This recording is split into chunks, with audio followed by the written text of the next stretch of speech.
ఆ మరణం బంధించి ఉంచుట అసాధ్యం. ఆ మరణం బంధించకూడదు మనిషిని. ఆ మరణం బంధించకూడదంటే ఆ మనుషులు ఎలా ఉండాలి, ఆ మనుషులు ఎక్కడుండాలి, ఆ మనుషులు ఏం చేస్తూ ఉండాలి ఈ భూమి మీద అనేది బైబిల్ రాయించి ఆ మరణం బంధించకుండా ఉంచాలంటే ఆ మరణ వేదనలను తొలగించి ఆయనని లేపాడేట. ఆ మరణ వేదనలు తప్పించుకోవాలంటే మనం ఏం చేయాలి? ఆయన సాక్ష్యం పంచుకున్నాడు. ఇదిగో పాపం ఉందని ఎవడరా నన్ను స్థాపించగలడు, నాలో పాపం ఉందని ఎవడు చెప్పగలడు రండి అన్నాడు. మనం అలాగున అనగలిగే సాక్ష్యం ఉందా మనలో? ఆలోచన చేసుకోవాలన్నమాట. లేకపోతే ఆ వేదనకరమైన స్థలంలో ఆల్రౌండ్ ఒకడు పోయి మనకు సాక్ష్యం ఇస్తున్నాడు. అది వేదనకరమైంది, చాలా బాధ ఉంది ఇక్కడ, చాలా కష్టం ఉంది ఇక్కడ, యాతన పడుతున్నాను, నేను వేదన పడుతున్నానని చెప్పాడండి. ఆ వేదనకరమైన స్థలమే రెండవ మరణం. ఆ మరణం బంధించకుండా ఏం చేసిందంటే యేసుక్రీస్తు వారిని ఆ మరణాన్ని జయించి ఆయన మా పరలోకపు తండ్రి, నీ కుమారుడైన యేసుక్రీస్తు నామంలో పరిశుద్ధాత్మ సహాయం చేత నీ పిల్లలం నీ కుమారుడి యొక్క పునరుద్ధాన దినమున ఈస్టర్ సందర్భంగా తండ్రి, ఇదిగో నీ పాద సన్నిధిలో కూర్చొని నాయన మరి నీ వాక్యం ధ్యానించాలని, దాన్ని పరిశీలన చేసి దానిలో ఉండిన అనేకమైన మర్మాలు తెలుసుకొని ఈ లోకంలో నీ కుమారుడు రాకడకు మేము సిద్ధపడాలని నిర్ణయించుకొని నాయన సిద్ధపడి ఉండగా నీ ఆత్మ సహాయం చేత, నీ జ్ఞానము, నీ బలము, శక్తి చేత మాకు నీ వాక్యాన్ని బోధించి మమ్మల్ని బలపరిచి మీ నామను గొప్ప మాయమకరముగా అనేకులకు దీవనకరముగా మమ్మల్ని నడిపించి మాయం పొందమని అడుగుచున్నాం. ముఖ్యముగా సిద్ధపరిచిన ఉపదేశంను దీవించి ఆశీర్వదించండి. సమస్త విధములైన ఆటంకాల అడ్డులు తొలగించండి. మనుషుల యొక్క విషబుద్ధి స్వభావాలు సమాధానపరచండి. నీ కుమారుడనైన నన్ను నీ ఆత్మచేత నింపి నడిపించి మహిమ, ఘనత, ప్రభావాలు మీరే పొందవలసిందిగా ప్రార్థిస్తూ మమ్మల్ని మీ చేతులకు అప్పచెప్పుకొనిచ్చి కొన్ని మనవులు నీ పాద సన్నిధిలో నుంచి నీ ప్రియ కుమారుడి లోకరక్షకుడు మా ప్రభువైన యేసుక్రీస్తు ప్రభు వారి పేరటి ప్రార్థన సమర్పిస్తుంటున్నాము తండ్రి. ఆమేన్. దేవాది దేవుడు, సర్వోన్నతుడు, సర్వాధికారి, సర్వశక్తిమంతుడైన దేవునికి మహిమ, ఘనత, ప్రభావం కలుగునుగాక. కూడుకున్న సహోదరి సహోదరులకు నా హృదయపూర్వక వందనాలు, శుభములు తెలియజేస్తూ ఉంటున్నాను. వాక్యంలోనికి వెళ్ళినట్లయితే మనం ఒక అంశాన్ని ధ్యానం చేయడానికి ప్రయత్నం చేద్దాము. ఏంటి అంశం అంటే మరణం బంధించని మనుషులు లేకపోతే మనిషి ఎవరు అనే పాఠాన్ని మనము, లేకపోతే ఈ అంశాన్ని మనము, లేకపోతే ఈ టైటిల్ని మనం ధ్యానించడానికి ప్రయత్నం చేద్దాం. ఎందుకు ఇలాంటి ఒక అంశాన్ని మనం ఏర్పరచుకోవాల్సి వచ్చింది అంటే సందర్భం చెప్పాను కదా, పునరుద్ధాన దినం, యేసుక్రీస్తు యొక్క పునరుద్ధాన ఆ దినమున పునరుద్ధానం గురించే మాట్లాడుకోవడానికి ప్రయత్నం చేద్దాం. పునరుద్ధానం గురించే కదా. మనం బాగా ఆలోచిస్తే పునరుద్ధానం అంటే చనిపోయి తిరిగి పరలోకం వెళ్ళే ఆలోచన కలిగిందని పునరుద్ధానం అంట. అయితే ఆ పునరుద్ధానమునకు వెళ్ళటానికి మెయిన్ రీజన్ ఏంటి అంటే, వెళ్ళాలంటే అక్కడికి మనకు ఉండవలసిన మెయిన్ అర్హత ఏంటంటే పరిశుద్ధత. ఏం కావాలండి? పరిశుద్ధత కావాలి. ఈ పునరుద్ధానం గురించి బైబిల్ కొన్ని విషయాలు చెప్పింది. మామూలు పునరుద్ధానం ఉంది, ఈ శ్రేష్టమైన పునరుద్ధానం ఉంది. రెండు ఉన్నాయి పునరుద్ధానాలు బైబిల్లో. మామూలు పునరుద్ధానం ఉంది, శ్రేష్టమైన పునరుద్ధానం కూడా ఉంది. శ్రేష్టమైన పునరుద్ధానం కొరకే కనిపెట్టాలి వాస్తవానికి. మామూలు పునరుద్ధానం అంటే ఈ భూమి మీద చనిపోయిన వాళ్ళని బ్రతికించిన దాన్ని కూడా పునరుద్ధానం అని అన్నది బైబిల్. ఈ భూమి మీద చాలామంది, షునేమీరాలు కుమారుడు చనిపోయాడు, తిరిగి లేపాడు. బీద విధవరాలు కుమారుడు చనిపోయాడు, తిరిగి లేపాడు. లాజర్ చనిపోయాడు, తిరిగి లేచాడు. ఇది మామూలు పునరుద్ధానం. మరీ శ్రేష్టమైన పునరుద్ధానం ఉంది. అది ఒక రోజు ఉంది. ఆ రోజు సమాధులన్నీ తెరవబడి అందులో నుంచి లేచి పరలోకం వెళ్ళేదే అసలైన, దాన్ని ఏమన్నదంటే నీతిమంతుల పునరుద్ధానం, జీవ పునరుద్ధానము అని అన్నది బైబిల్ కదండి. ఈ పునరుద్ధానము మరి మొదట ఈ పునరుద్ధానం గురించి తెలియజేసింది ఎవరు, తెలుసుకుంది ఎవరు? మొట్టమొదట ఈ పునరుద్ధానం గురించి తెలియజేసింది ఎవరు, తెలుసుకుంది ఎవరు అని మనం ఆలోచిస్తే ప్రవక్తలు చాలామంది ఉన్నారు. చాలామంది ప్రవక్తలు ఉన్నారు. కానీ ప్రవక్తలలో శ్రేష్టమైన ప్రవక్త ఎవరయ్యా అంటే మనకు యేసుక్రీస్తు గురించి తెలియజేసింది దావీదు గారండి. ఎక్కువనైతే దావీదు గారు ముందుగా తెలుసుకున్నాడట ఈ పునరుద్ధాన గురించి. దావీదు ఎప్పుడు తెలుసుకున్నాడు? ముందుగా తెలుసుకున్నాడు. ముందుగానంటే ఎంతోమంది ప్రవక్తలు ఉన్నారు, కానీ దాని గురించి ఆలోచించిన ప్రవక్త ఎవరు లేరు. ఎవరు ఆలోచించారు? దావీదు గారు ఆలోచించారని ఎవరు చెప్పారు తెలుసా బైబిల్లో? పేతురు గారు చెప్పారు. ముందుగా పునరుద్ధానం గురించి తెలుసుకొని చెప్పిన వ్యక్తి ఎవరు అంటే దావీదు గారు అని పేతురు గారు తన ప్రసంగంలో తెలియజేస్తాడనమాట. ఇంకదండి, చూద్దాం ఏం చెప్పాడు ఆయన అనే వాటిని మనం మొదటిగా ధ్యానించి ఆ టైటిల్ లేకపోతే అంశానికి ఉండిన ఆ పేరును మనం ధ్యానం చేద్దాం. అపోస్తుల కార్యములు 2వ అధ్యాయము 24వ వచనంలో చూడండి. మరణము ఆయనను బంధించి ఉంచుట అసాధ్యము గనక దేవుడు మరణ వేదనలు తొలగించి ఆయనను లేపెను. ఆగండి, చాలు. మరణము ఆయనని బంధించుట అసాధ్యము కాబట్టి మరణ వేదనలను తొలగించి ఆయనను లేపెను. ఎవరంటున్నారు ఈ మాట? ఎవరంటున్నారండి? పేతురు గారు మాట్లాడుతూ ప్రస్తుత ప్రసంగంలో యేసుక్రీస్తు గురించి చెప్తున్నాడు. ఏంటంటే మరణం ఆయనని బంధించి ఉంచుట అసాధ్యం అంటున్నాడు. ఒకటే మాట, మరణం ఆయనని బంధించి ఉంచుట అసాధ్యం. ఎందుకయ్యా అసాధ్యము? మరణము అంటే ఏంటి అసలుకి? మరణం అంటే ఏంటండి? మరణం ఎలా వచ్చింది? మనిషికి మరణం ఎలా వచ్చింది? ఆజ్ఞని అతిక్రమిస్తే మరణం వస్తుంది అని ఎవరు చెప్పారు? దేవుడు చెప్పాడు. ఎవరికి చెప్పాడు? ఆదాముకు చెప్పాడు. అయ్యా అన్నీ తిను, ఈ పండును మాత్రము తినకు. అది తిన్న రోజు నువ్వేమవుతావు? ఖచ్చితంగా చెప్తున్నాను, సస్తావు, నువ్వు చచ్చిపోతావు, నువ్వు బ్రతకవు. అది తినకుండా ఉంటే బ్రతుకుతావు. అంటే ఆజ్ఞ అతిక్రమం ఏమవుతుంది? పాపం అవుతుంది. అంతేకాదండి, పాపము వలన వచ్చు జీతమే మరణం. ఈ పాపం వలన వచ్చు జీతమే మరణం. పాపం వలన ఏమొస్తుందయ్యా మనిషికి అంటే బలం వస్తుంది, శక్తి వస్తుంది, ధనం వస్తుంది, ఐశ్వర్యం వస్తుంది, ఆయుష్ వస్తుంది, ఆరోగ్యం వస్తుంది అనేది అబద్ధం. అర్థమవుతుందా? ఏమొస్తుందంట? పాపం వలన వచ్చు జీతము మరణము. కదండి, ఈ పాపం ఎలా వస్తుంది? మరి మరణం అయితేనే పాపం వల్ల వస్తుంది. మరి ఈ పాపం ఎలా వస్తుంది? ఆజ్ఞ అతిక్రమం. ఆజ్ఞ అతిక్రమమే ఇంకొక తీరుగా చెప్తాడు. ఎవరు అంటే యాకోబు భక్తుడు. ఏం చెప్తాడు తెలుసా అండి? దురాశ గర్భం ధరిస్తే పాపము కంటది. దురాశ గర్భం ధరించి పాపాన్ని కంటది. ఆ పాపము పరిపక్వమైతే మరణం వస్తుంది. ఆ పాపము పరిపక్వమైతే మరణం వస్తుంది. చూసారా? మరణం పాపము, పాపమే ఆజ్ఞాతిక్రమం. ఆజ్ఞాతిక్రమం ఏంటయ్యా అంటే దురాశ. అర్థమవుతుందండి?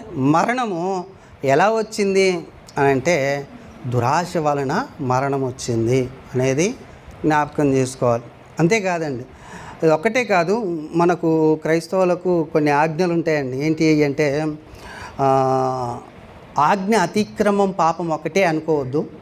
రెండవది విశ్వాసము కానిదైతే ఏదైతే ఉంటుందో, అంటే విశ్వాస సహితము కానిదేదో అది పాపము కదా. సకల దుర్నీతి పాపము. మేలైనది చేయనెరిగి చేయకుంటే పాపము. ఈ పాపం సామాన్యమైన పాపాలు కావండి. ఇవన్నీ పాపానికి దారితీసే, లేకపోతే మరణానికి దారితీసే, లేకపోతే పాతాళానికి దారి కదా.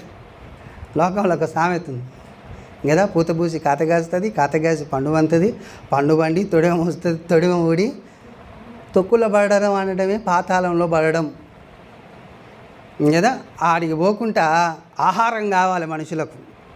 ఏం కావాలి? ఆ పండు ఆహారం కావాలి. అయితే కడుపులోకి పోతుంది, తొక్కుల్లోకి పోదు. ఎందుకు చెప్పాను ఇది? మనం కూడా అలా ఆహారం కావాలి. దేనికి కావాలి ఆహారం? దేవునికి మంచి సువాసన గల హోమము, సర్వాంగ హోమ బలి అలా సమర్పించుకోవాలన్నట దేవుడికి మనుషులు. అలా సమర్పించుకున్నప్పుడు పాపము, మరణము, దాని తర్వాత పాతాళం మనల్ని ఏమీ చేయలేవు. కాబట్టి మరణము ఆయనను బంధించి ఉంచలేదు అంటే అర్థమైందంటే ఈ మరణం ఎలా వచ్చిందని చూస్తే ఆ మరణము పాపంలో నుంచి వచ్చింది. మరి యేసుక్రీస్తు పాపం చేయలేదా? యేసుక్రీస్తు పాపం చేయలేదు. నాలో పాపం ఉందని ఎవడు స్థాపించగలడు?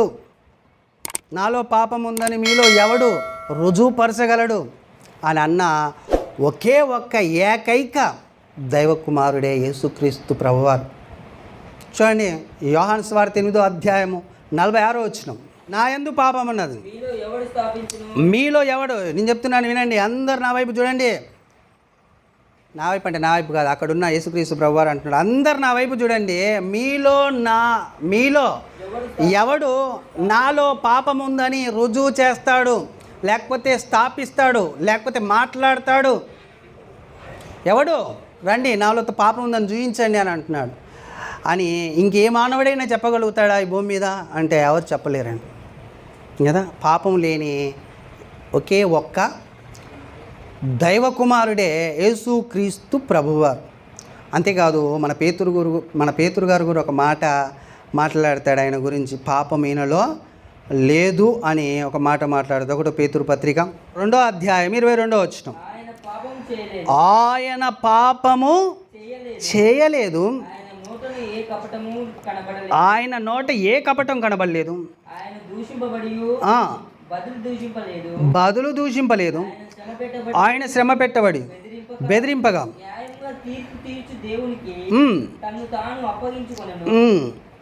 ఇక్కడ చూడండి, మన పాపముల విషయమై చనిపోయి నీతి విషయమై జీవించినట్లు ఆయన తానే తన శరీరమందు మన పాపములను మ్రాను మీద మోసుకొనేను, ఆయన పొందిన గాయముల చేత మనకు స్వస్థత కలుగుచున్నది అని రాయించాడని. అంటే ఆయన పాపం చేయలేదు, కానీ మన పాపముల నిమిత్తము ఆయనకేం జరిగింది? సిలువని మోసుకోవాల్సిన భారం ఏర్పడింది, బాధ్యత ఏర్పడింది. ఆయన పాపం చేయలేదు, ఎవడు స్థాపించలేడు ఆయన పాపం చేశాడని, కానీ మన పాపం ఆయన భరించాడు. అంటే ఇప్పుడు ఆయన ఎవరు? పరిశుద్ధుడు. నేను మొదట ఏం చెప్పాను? ఎవరు వెళ్తారు ఆ పరలోకం అంటే? పరిశుద్ధులు కదా. ఆయన పరిశుద్ధుడు కాబట్టి మరణం ఆయనని బంధించి ఉంచలేదు. మరణము చాలా డేంజర్ అండి, బంధిస్తుంది. ఎక్కడ బంధిస్తుంది? ఏ మరణం ఇది? నేను ముందే చెప్పాను, పునరుద్ధానము మరీ శ్రేష్టమైన పునరుద్ధానం అనగా భౌతికమైన మరణము, ఆధ్యాత్మిక మరణము మరీ శ్రేష్టమైన పునరుద్ధానం అనేది మీరు గుర్తుపెట్టుకోండి. ఈ మరణము భౌతికమైన మరణం గురించి కాదు. పాపం లేకుండా ఉంటే, పరిశుద్ధత కలిగి ఉంటే మనం పరలోకం వెళ్ళే ఆ విధానము మామూలు భౌతికమైన సంబంధమైంది కాదు. అంటే ఈ శరీరానికి సంబంధించింది అది కాదు, ఆత్మకు సంబంధించింది, లేకపోతే దేవుని యొక్క చిత్తానికి, ఉద్దేశానికి, సంకల్పానికి సంబంధించిన ఒక ప్రక్రియ. ఏంటి? మరణం బంధించి ఉంచలేదు ఆయనని, మరణం బంధించి ఆయనని ఉంచలేదు కదండి. ఈ మరణము ఇంకా మనం ఎలాంటిది అని మనం ఆలోచన చేస్తే వేదనకరమైనది. ఏ కరమైంది? వేదనకరమైనది, యాతనకరమైనది, బాధకరమైనది. అంతేకాదు మరణ వేదనలట, మరణ వేదనకరమైనది ఈ మరణం బంధించి ఉంచలేదు ఆయనని. ఈ మరణం మామూలు భౌతికమైన మరణం కాదు, ఈ మరణం ఆయనని బంధించలేదు. ఏ మరణం అంటే వేదనకరమైన లేకపోతే యాతనకరమైన ఒక మరణం ఉంది. ఆ మరణం ఆయనని ఎక్కడుంది అది? ఒక ఆయన అందులో ఉండి మాట్లాడుతున్నాడు. ఎవరైనా చూద్దాం. లూకాసు వార్త 16:23. ఆ మరణం ఎక్కడుందో లూకాసు వార్త 16వ అధ్యాయం 23వ వచనం. అప్పుడు అతడు, అర్థమైందా? మరణం ఎక్కడుంది? పాతాళములో ఉండిన మరణం. అప్పుడు అతడు ఆ పాతాళంలో ఏముందటండి? అక్కడ పాతాళంలో బాధ ఉంది. కన్నులెత్తి దూరము నుండి లాజరును చూచి, తండ్రివైన అబ్రహామా, నా యందు కనికరపడి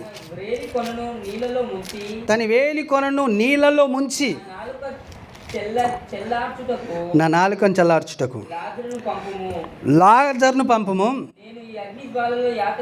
అక్కడ అండర్లైన్ చేయండి. బాధ ఉంది, యాతన ఉంది. ఎక్కడ? పాతాళం అనే మరణం అనే పాతాళంలో ఏముందట?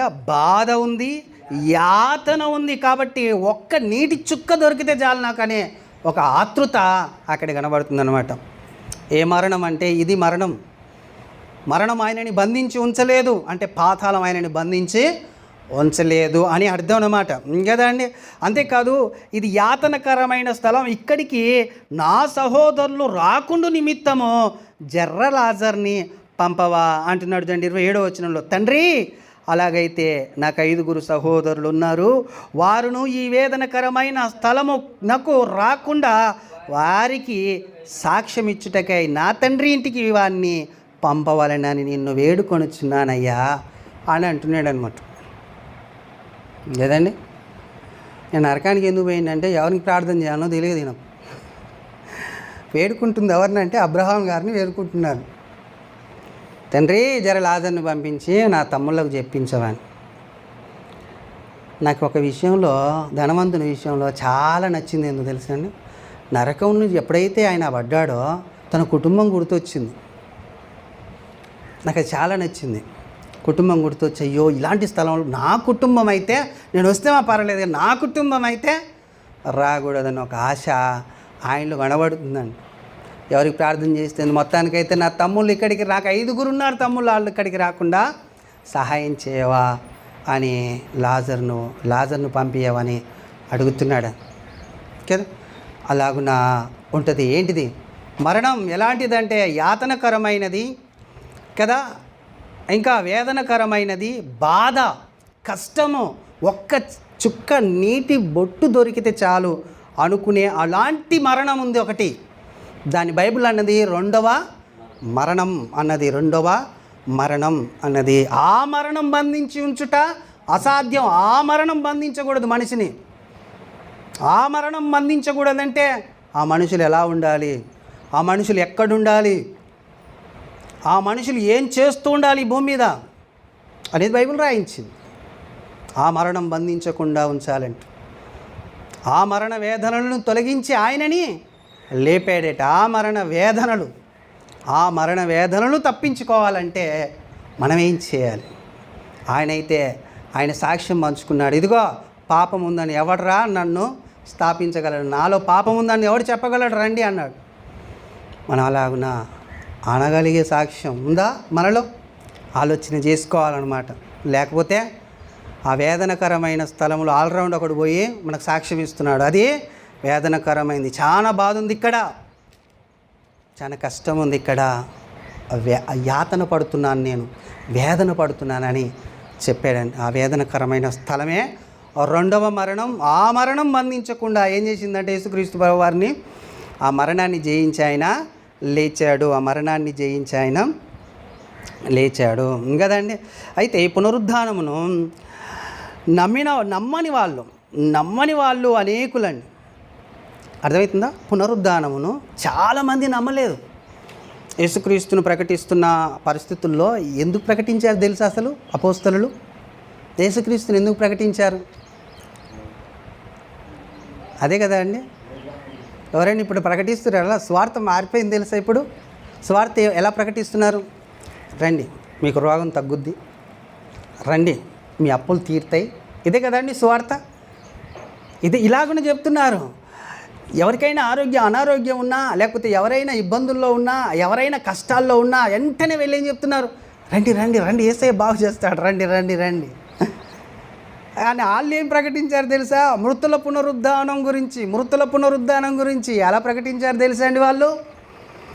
వాళ్ళట విమర్శింపబడ్డారట, వాళ్ళు కొట్టబడ్డారట, వాళ్ళు యాతన పెట్టబడ్డారట, ఈ భూమి మీద ఇండ్లు వదిలేశారట, వాళ్ళకు కలిగిన సమస్తాన్ని వదిలేసి మృతుల పునరుద్ధానం ఉందని ప్రకటించుకుంటూ తిరిగారట. కానీ ఈ రోజున అలాంటి స్వార్థ కనపడటం లేదు. మృతుల పునరుద్ధానం కాదు, నిన్ను బాగు చేస్తాడు దేవుడు, నువ్వు కానుక ఇచ్చుకో దేవుడికి, అంతే. ఆ కానుకలు ఇచ్చి నువ్వు మరలా లోకంలోనికి వెళ్ళి నీ ఇష్టం అయితే మళ్ళీ రోగం వస్తుంది, అప్పుడు మళ్ళీ వచ్చి బాగు చేసుకో, మళ్ళీ నువ్వు కానుక ఇచ్చి, ఇదే గోల. నిన్న అభినయ్ దర్శన్ మాట్లాడుతూ ఒక మాట అన్నాడు ఆయన. ఫస్ట్ సేవకులని అనాలి, సేవకులు తప్పు చేస్తున్నారు. సేవకులు ప్రసంగాలు చేసే ప్రసంగాలన్నీ ఎలాంటి ప్రసంగాలు చేస్తారంటే చేతగాని ప్రసంగాలు, వ్యర్థమైన ప్రసంగాలు. ఒక్కరిని కూడా తన ప్రాణము పెట్టి దేవుడి కొరకు నిలబడగలిగే అలాంటి వాడిని ఒక్కడిని తయారు చేయలేక పోతున్నారు మీ ప్రసంగాల ద్వారా. ఎంతసేపు మీకు అది కలుగుద్ది, ఇది కలుగుద్ది, ఇది వస్తుంది, అది వస్తుందని, నేను దేవుని కొరకు నువ్వు ప్రాణం పెట్టాలిరా బాబు అని ఒక్కరన్నా చెప్పట్లేరు. ఫస్ట్ మీ ప్రసంగాలు మార్చండి సేవకులారా అని గద్దించాడండి. ప్రసంగాలు మారాలి. వాళ్ళు ప్రకటించిన ప్రకటనలు ఎలా ఉన్నాయి, మనం ప్రకటిస్తున్న ప్రకటనలు ఎలా ఉన్నాయి. మృతుల పునరుద్ధానం సామాన్యమైంది కాదండి, అది సామాన్యమైంది కాదు. అది దక్కించుకోవాలి, అది దొరికించుకోవాలి, దాని కొరకు పరిగెత్తాలి, దాని కొరకు ప్రయాసపడాలి. అవసరమైతే ఈ ప్రాణాన్ని వదిలేయాలి దాన్ని దక్కించుకోవడం కొరకు అని బైబిల్ చెప్పింది. బైబిల్ నిర్వచనమే అది. కాపాడుకుంటాడు ఎవడైతే ఈ లోకం నిమిత్తం తన ప్రాణాన్ని కాపాడుకోవాలని చూస్తాడో దాన్ని పోగొట్టుకుంటాడు అని చెప్పేసి. కాబట్టి మనం ఆలోచన చేయాలి. అది సామాన్యమైనది కాదు. నమ్మలేదంటాడు చూడండి. వీళ్ళు ఎంత కష్టపడి చెప్పారో.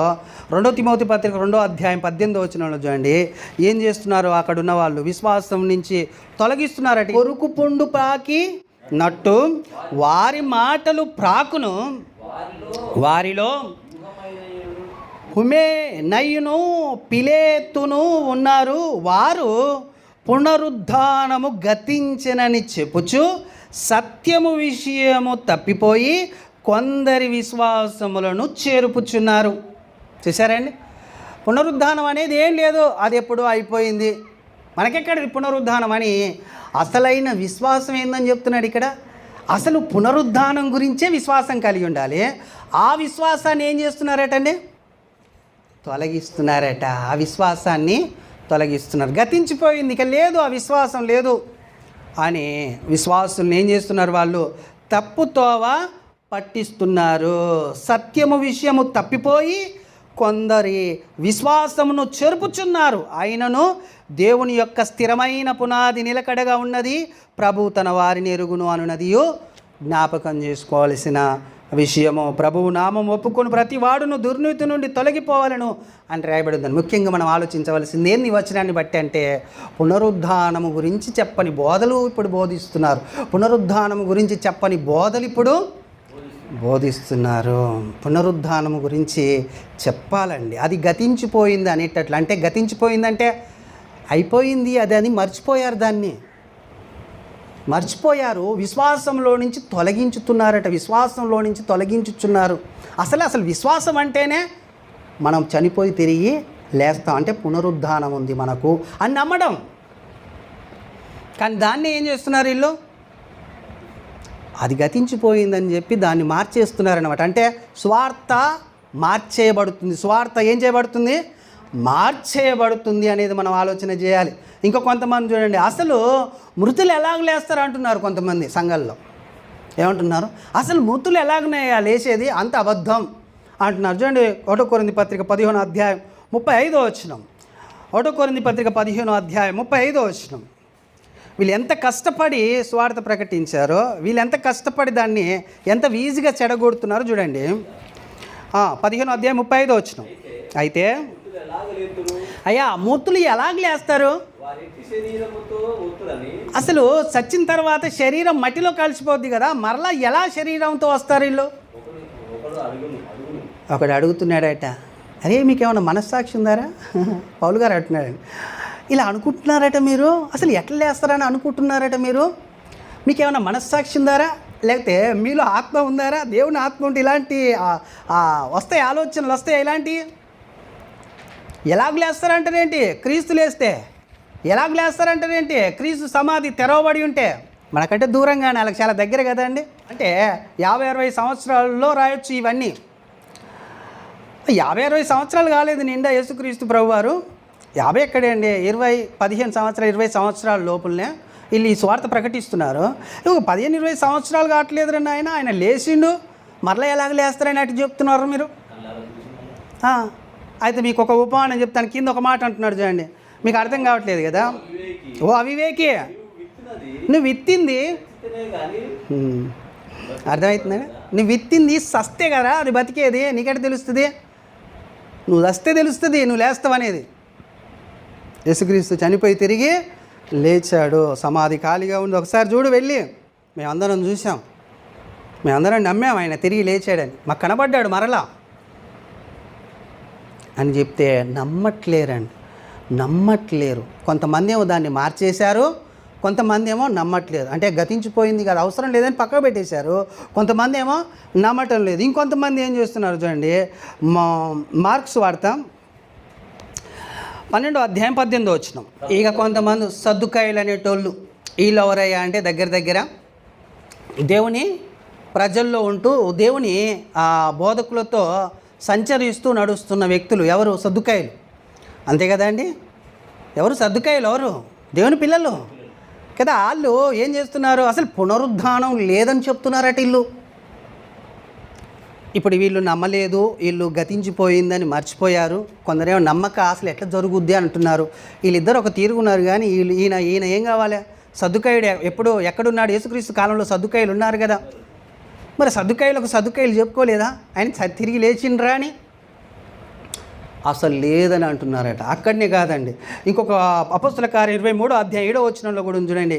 అక్కడ కూడా లేదని చెప్పే సద్దుకాయలు అని రాయబడి ఉంటుంది. అపొస్తలుల కార్యములు 23వ అధ్యాయము 7వ వచనం. అతడు అలాగూ చెప్పినప్పుడు పరిసయ్యులకును సద్దుకాయలకును ఏం పుట్టింది? కలహము పుట్టినందున ఆ సమూహము రెండు పక్షములు ఆయన సద్దుకాయలు అక్కడ అండర్లైన్ చేసుకోండి. పునరుద్ధానము లేదనియో దేవదూత అయినను ఆత్మ అయినను చెప్పుతారట. ఎవరు? సద్దుకాయలు. దేవదూతలు లేరు, ఆత్మ లేదు, అంతేకాదు ఇంకెవరు లేరు, పునరుద్ధానం అనేది లేదని చెప్పే బ్యాచ్లు ఆ రోజు కూడా ఉన్న యేసుక్రీస్తు కాలంలో. అర్థమవుతుందండి? పునరుద్ధానము లేదు. అరే పునరుద్ధానం లేకపోతే మన విశ్వాసం వ్యర్థం అంటాడు పౌలు గారు. ఏమంటాడు? పునరుద్ధానం లేదంటే మన విశ్వాసం అయ్యేది వ్యర్థం. ఇంకా మన విశ్వాసం వ్యర్థం. అసలు మనం విశ్వసించిందే పునరుద్ధానం కొరకు. మనం దేవుణ్ణి నమ్మింది, దేవుణ్ణి వెంబడిస్తుంది, దేవుని కొరకు ప్రయాసపడుతుంది, దేవుని కొరకు నడుస్తుంది. దేని కొరకు? చనిపోయినాక ఇంకో బ్రతుకుంది అని నమ్మి మనం పరిగెడుతుంటే దాన్నే లేదంటున్నారు, అది గతించిపోయింది అంటున్నారు. అసలు ఎట్లా లేస్తారు అంటున్నారు. చూడండి, ఇప్పటికి కొనసాగుతుంది. అసలు ఈ బోధలే లేవు కొన్ని సంఘాలలో. కాబట్టి క్రైస్తవులందరూ చచ్చుబడిపోవడానికి కారణమవుతుంది. అంటే పురికొల్పబడతలేరు. ఏం తెలియక, పునరుద్ధానం గురించి తెలియక. పునరుద్ధానం గురించి తెలియాలండి. పునరుద్ధానం గురించి ఏం కోల్పోయారో తెలియాలి. పునరుద్ధానం గురించి ఎలా ప్రయాసపడ్డారో తెలియాలి. పునరుద్ధానం గురించి ఎలా విమర్శింపబడ్డారో తెలియాలి. పునరుద్ధానం గురించి ఎలాగునా యాతన పెట్టబడ్డారో తెలియాలి. సమస్తాన్ని నష్టముగా ఎంచుకొని తన పునరుద్ధానం కొరకు, అంటే ఎలాగునైనా మేము పునరుద్ధానం పొందవలనని సమస్తాన్ని నష్టముగా పెంటగా ఎంచుకొని పరిగెత్తి ప్రయాసపడిన వాళ్ళ గురించి తెలుసుకోవాలి. తెలుసుకుంటేనే తప్ప పునరుద్ధానం విలువ తెలియదు. పునరుద్ధానం ఈస్టర్ పండుగని ఏమ చేస్తుంటారు. ఆ పునరుద్ధానము చాలా శ్రేష్టమైంది. ఎంత శ్రేష్టమైంది! ఆ పునరుద్ధానమును ప్రకటించే విషయంలో ఎంత త్యాగం చేశారో కొన్ని వచనాలను మనము చూద్దామని. ఎంత విమర్శించబడ్డారు, ఎంత నిందలో పాలయ్యారో వాళ్ళు, ఎంత అవమానాలు పొందారు, ఎంత నష్టపోయారు, ఎంత యాతన పెట్టబడ్డారో, ఎంత విమర్శింపబడ్డారు, ఎంత కోల్పోయారు అనే విషయాలను మనం కొన్నిటిని ధ్యానిద్దాం. ఫిలిప్పీ పత్రిక 3వ అధ్యాయము 10వ వచనం. ఏ విధము చేతనైన మృతులలో నుండి నాకు పునరుద్ధానం కలగవలెనని ఆయన మరణ విషయంలో సమాన అనుభవం గలవాడనై ఆయనను ఆయన పునరుద్ధానమును ఎరుగు నిమిత్తమును ఆయన శ్రమలలో పాలివాడనగుట ఎట్టిదో ఎరుగు నిమిత్తమును. వినండి, ఏం పరుచుకున్నారట? దాన్ని ఎరిగే నిమిత్తం, దాన్ని తెలుసుకునే నిమిత్తం, దాన్ని కలుసుకునే నిమిత్తం, దాన్ని పొందుకునే నిమిత్తం ఆయన సమస్తమును నష్టపరుచుకొని అంతటిని పెంటతో సమానంగా ఎంచుకుంటున్నారు. దేని కొరకు? పునరుద్ధానములో సమాన అనుభవం కావాలి నాకు ఆయనతో పాటు. పౌలు గారు ఆశ చూడండి, ఆయన కోరిక చూడండి. ఆయన ఎట్లా లేచిండో నేను అట్నే లేవాలి. అది లేవాలంటే నాకు అడ్డుపడుతుంది కదా, అది పెంట. అది నష్టం అని ఎంచుకున్నారట. ఎంత గొప్పోళ్ళు చూడండి, ఎలాంటి త్యాగాలు చేసి అంత వదులుకున్నాడంటే ఏం లేదండి, ప్రకటించుకుంటూ వెళ్ళాడు. ఆయన జీవితాన్ని మొత్తం సమర్పించుకున్నాడు. ఆయన విశ్వాసంగా ఉండడానికి ఇష్టపడలే. చాలామంది విశ్వాసులుగా ఉండడానికి ఇష్టపడుతున్నారు ఈ రోజుల్లో. విశ్వాసులు కాదండి దేవునికి కావాల్సింది. ఎవరు కావాలి? శిష్యులు కావాలి. శిష్యులు 11-12 మంది శిష్యులు, అపోస్తులతో 13 మంది శిష్యులు. వీళ్ళకి ఇంకా వీళ్ళ తర్వాత వచ్చిన శిష్యులు వాళ్ళందరూ వాళ్ళ ప్రాణాలన్నిటినీ నష్టముగా ఎంచుకున్నారు ఈ భూమి మీద. వాళ్ళ ప్రాణాలని ప్రియముగా ఎంచుకోలే. వాళ్ళ ప్రాణాలని ప్రయాసముతో భారం కలిగి నడిచి ఆ పునరుద్ధాన అనుభవం పొందాలని పరిగెత్తారు. దాని కొరకు కదా ప్రయాసపడాలి క్రైస్తవుడు ఈ భూమి మీద. మరి దేని కొరకు? ఏదైతే ఇది పెంటను వదిలేసారో చాలామంది ఆ పెంటను తెచ్చుకొని పోగేసుకుంటున్నారు. వాడిని ఇక్కడికి వచ్చి ఆయన రాజ్యంలో, జీసస్ కింగ్డమ్ కదండి ఇది, ఏంటిది? యేసుక్రీస్తు యొక్క రాజ్యం, ఆ పరిపాలనలో కూర్చోబెట్టి నువ్వు కథలు చెప్తున్నావంటే, ప్రయాసపడేటట్లు చేయకుండా కథలు చెప్పి సమాధానపరిచి పంపుతున్నావంటే, మట్టి గోడకు గచ్చు పూసి పంపుతున్నావంటే అర్థం ఏంటి? పరిపాలనలో ఊరుకుంటాడు ఆయన పరిపాలన. ఇది మామూలుగా మనుషుల పరిపాలన కాదు, ఇది దేవుని రాజ్యం. అనాది కాల ప్రణాళికలో ఉండిన దేవుని రాజ్యం, క్రీస్తు ద్వారా పరిపాలన జరగాలి భూమి మీద అనేది ఆయన ప్రణాళిక. అందులో మట్టి గోడకు గచ్చు పూస్తే పనిచేస్తుందా? ఊరుకుంటాడు ఆయన? ఊరుకోడండి. ఖచ్చితంగా చెప్పాలి, ఖచ్చితంగా నేర్పించాలి, ఖచ్చితంగా బోధించాలి. ఖచ్చితత్వం, నిశ్చయత ఉంది బైబిల్లో. నిశ్చయంగా చెప్తున్నా, ఖచ్చితంగా చెప్తున్నా అని చెప్పాడు బోధకులందరూ. గద్దించు, ఖండించు, బుద్ధి చెప్పు అన్నారు. కానీ విశ్వాసుల్ని విశ్వాసులుగానే ఉంచుతున్నారు, శిష్యులుగా మార్చలేకపోతున్నారు. ప్రతి ఒక్కరు శిష్యులు కావాలని. విశ్వాసి అంటేనేమో ఆ తనలో నుంచి కొంత ఇచ్చేవాడే విశ్వాసి. తన్ను తాను సమర్పించుకునేవాడే శిష్యుడు. తన్ను తాను అర్పించుకునేవాడు, సమస్తాన్ని నష్టపరుచుకునేవాడే శిష్యుడు. ఆ శిష్యులు కావాలి యేసుక్రీస్తు ప్రభువారు. ఆ శిష్యులే ఆ పునరుద్ధానంలో పాలి భాగస్థులు అవుతారు. ఆ పునరుద్ధానంలోనికి నడవగలుగుతారు. ప్రయాస పడితేనే అందులోనికి వెళ్ళగలుగుతారు కదా. ఇది ఎవరిది? పౌలు గారి సాక్ష్యం. హెబ్రీ పత్రిక 11వ అధ్యాయము 35వ వచనంలో చూడండి. వాళ్ళు యాతన పెట్టబడ్డారట ఆ శ్రేష్టమైన పునరుద్ధానం దొరకాలని. స్త్రీలు మృతులైన తమ వారిని పునరుద్ధానం వలన మరలా పొందిరి. కొందరైతే మరీ శ్రేష్టమైంది అంటున్నారు. స్త్రీలైతే కొంతమంది పునరుద్ధానమును పొందిరి వాళ్ళలో అంటున్నాడు. అంటే అర్థమైంది? నేను ఇంతకుముందు చెప్పానండి. సునేమీరాలు తన కొడుకుని పొందుకుంది, బీద విధవరాలు తన కొడుకుని పొందుకుంది, మార్త మరియలు తన సహోదరుణ్ణి పొందుకున్నారు. ఈ పునరుద్ధానం కాదంటున్నారు వాళ్ళు. ఏదట? మరీ శ్రేష్టమైంది ఉందంటున్నారు. అంతేనా? మరలా చదువు. మరీ శ్రేష్టమైన పునరుద్ధానం పొందగోరి విడుదల పొందనొల్లక. అంటే యేసుక్రీస్తుని మేము ఇప్పటి నుంచి ఆరాధించామయ్యా, ఇక స్తుతించాం మేము అని చెప్పి బయటికి రావచ్చు. చెరసాల్లో వేయబడిన వాళ్ళు ఆయన దేవుడు కాదని మేము ఒప్పుకుంటున్నామని చెప్పి బయటికి రావచ్చు. అలాంటి శ్రమలు, హింసలు జరుగుతున్న కాలంలో. కానీ ఈ యాతన మేము పెట్టబడినా పర్వాలేదు, కానీ మేము మాత్రం ఆయనని స్తుతించకుండా, ఆరాధించకుండా, ఆయన మయంపరచకుండా, ఆయన దేవుడు అని చెప్పకుండా ఉండమని మరీ యాతన పెట్టబడడానికి కూడా ఇష్టపడ్డారటండి వాళ్ళు. చూసారా? వాళ్ళండి శిష్యులు. ఎవరు? స్త్రీలలో కూడా శిష్యులు ఉన్నారు చూడండి. వాళ్ళు యాతన పెట్టబడటానికి ఇష్టపడ్డారు, కానీ ఆ మరీ శ్రేష్టమైన పునరుద్ధానం వదులుకోవడానికి ఇష్టపడలేదు వాళ్ళు కదండి. వాళ్ళు ఎలా ఉంటారు పరలోకంలో? కొంత ముందుకు పోయినాక చూస్తాం. ఈ యాతన పెట్టబడిన వాళ్ళు, సమస్తాన్ని నష్టంగా ఎంచుకున్న వాళ్ళు పరలోకంలో ఎలా ఉంటారో కొంత ముందుకు పోయినాక మనం చూద్దాము. అయితే అపోస్తుల కార్యములు 23వ అధ్యాయము, అపోస్తుల కార్యములు 23వ అధ్యాయము 5వ వచనం. సహోదరులారా, ఇతడు ప్రధాన యాజకుడని నాకు తెలియలేదు.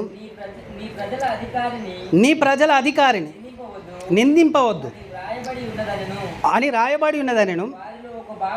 వారిలో ఒక భాగము సద్దుకైలను మరి ఒక భాగం పరిసయ్యులను ఉన్నట్టు పౌలు గ్రహించి, సహోదరులారా, నేను పరిసయ్యుడను, పరిసయ్యుల సంతతి వాడను, మాకున్న నిరీక్షణను గురించి, మనకున్న నిరీక్షణను గురించి అండర్లైన్ చేసుకోండి. మృతుల పునరుద్ధానమును గూర్చి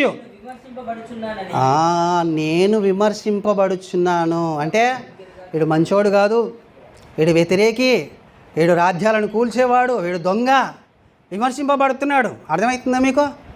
వీడు ఎవరినో రాదంటున్నాడు. యేసుక్రీస్తుని రాజు అంటారు వాళ్ళు. యేసుక్రీస్తుని రాజుగా ప్రకటిస్తున్నారు, ఆ రాజ్యాన్ని ప్రకటిస్తున్నారు కదా అండి. యేసుక్రీస్తు ప్రభువారు అంటాడు, మా తండ్రి లేకపోతే మా తండ్రి చనిపోయాడు, నేను పోయి వాళ్ళని పారేసుకొని వస్తా అంటే, వద్దొద్దు, వాళ్ళని మృతులు పారవేసుకొనిము, కానీ నువ్వు మాత్రం వెళ్ళి నా రాజ్యమును ప్రకటించు అన్నాడు అనమాట. నా రాజ్యమును ప్రకటించవలసింది ఏంటి? రాజ్యములో మృతుల పునరుద్ధానం కదా అండి ప్రకటించవలసింది. అదనమాట ప్రకటించవలసింది, అదనమాట చెప్పవలసింది, దాని గురించి బోధించాలి. ఆయన బోధిస్తున్నందుకు ఏం చేయబడ్డాడు? విమర్శింపబడ్డాడు. అది తెలుసుకొని దాని కొరకు నడుస్తున్న వారు ఏం చేయబడ్డారు? యాతన పెట్టబడ్డారు. దానిలో సమాన అనుభవం కావడానికి ఏం పొందారు? సమస్తాన్ని నష్టముగా ఎంచుకొని పాలివార్లం కావాలని వాళ్ళు నష్టపరుచుకున్నారు. పెంటతో సమానంగా సమస్తాన్ని ఎంచారు. అదనమాట మృతుల పునరుద్ధానం గురించి పోరాడిన పోరాటం. వాళ్ళు ఇలాగున వీళ్ళు పోరాడితే వాళ్ళు ఏం చెప్తున్నారు? ఇంతగా చెప్పుకుంటూ వచ్చారు కదండి. పునరుద్ధానం గతించిపోయిందని ఒకడు అంటున్నాడు. అసలు ఎట్లా లేస్తారు అని ఇంకొకటి అంటున్నాడు. అసలు మృతుల పునరుద్ధానమే లేదంటుంటని అసలు సద్దుకాయలే మాట్లాడుతున్నారు. చూడండి, వీళ్ళేమో యాతన పెట్టబడ్డారు, విమర్శింపబడ్డారు, చాలా బాధపడ్డారు, కష్టపడ్డారు, నష్టాలు కలగజేసుకున్నారు. అంతేకాదు చాలా కొట్టబడ్డారు కూడా, చెరసాల్లో వెయ్యబడ్డారు కూడా, ఇండ్లు కుటుంబాలను వదిలేసి పారిపోయారు, మిషనర్లుగా దేశాలకు వెళ్ళిపోయారు యేసుక్రీస్తు ప్రభువారు పునరుద్ధానం దక్కించుకోవాలని. కానీ వీళ్ళు కొంతమంది విశ్వాసాన్ని జడగొడుతున్నారు, ఆ సువార్తని మార్చేస్తున్నారు. రాజ్యములో ఉండిన పునరుద్ధానమును ప్రకటించుటనే స్వార్థ. యేసుక్రీస్తుది రాజ్యం, యేసుక్రీస్తుని గురించి చెప్పుట స్వార్థ. కానీ స్వార్థ మారిపోయింది కదండి. నమ్మకపోవడానికి బైబిల్ ఏమన్నా చిన్న సన్నగా రుజువులు ఇవ్వలేదండి. యేసుక్రీస్తు యొక్క పునరుద్ధానమును నమ్మాలని ఎవరెవరు? పరిశుద్ధ ఆత్ముడు దావీదులో ఉండి ఏం మాట్లాడాడు చూడండి. దావీదులో ఉండి అపోస్తుల కార్యములు 2వ అధ్యాయము 31వ వచనం చూడండి. అపోస్తుల కార్యములు 2వ అధ్యాయము 31వ వచనం. క్రీస్తు పాతాళములో విడవబడలేదనియో, బాగా వినాలి, ఆయన శరీరము కుళ్ళిపోలేదనియో దావీదు ముందుగా తెలుసుకొని, చూశారండి, దావీదు ఎప్పుడు తెలుసుకున్నాడు? ముందుగా తెలుసుకున్నాడు. అంటే యేసుక్రీస్తు ఇంకా పుట్టనే లేదు, 1000 సంవత్సరాలు అయితే యేసుక్రీస్తు భూమి మీదకి వస్తాడు అన్నప్పుడు చచ్చిపోతాడు, ఆయన తిరిగి లేస్తాడు. చచ్చిపోలేదని అంటున్నారండి. అసలు యేసుక్రీస్తుకు మరణమే రాలేదు. ఆయనని ఏమైనా సిలువెక్కించారు, సమాధిలో పెట్టారు, బతికే ఉన్నాడు, తీసుకొచ్చారు అంటున్నారు. ఆయన చనిపోయాడు, తిరిగి లేచాడు అనడానికి చాలా సాక్ష్యాలు ఉన్నాయి బైబిల్లో. మొట్టమొదటిగా సాక్ష్యం చెప్పింది ఎవరు అనుకుంటున్నారు? దావీదు గారు. ఆయన శరీరం కూలిపోలేదు, ఆయన చనిపోయాడు, మరలా తిరిగి లేచాడని ముందుగా 1000 సంవత్సరాల క్రితమే చెప్పబడింది ఆ మాట అని అంటున్నాడనమాట. అంతేకాదండి, దేవదూతలు కూడా సాక్ష్యం ఇచ్చారు, అపోస్తలులు కూడా సాక్ష్యం ఇచ్చారు. అపోస్తల కార్యం 4వ అధ్యాయం 33లో చూడండి. అపోస్తల కార్యం 4వ అధ్యాయం 33వ వచనం. అదే అపోస్తల కార్యం 4వ అధ్యాయం. ఇదియుగాక అపోస్తలులు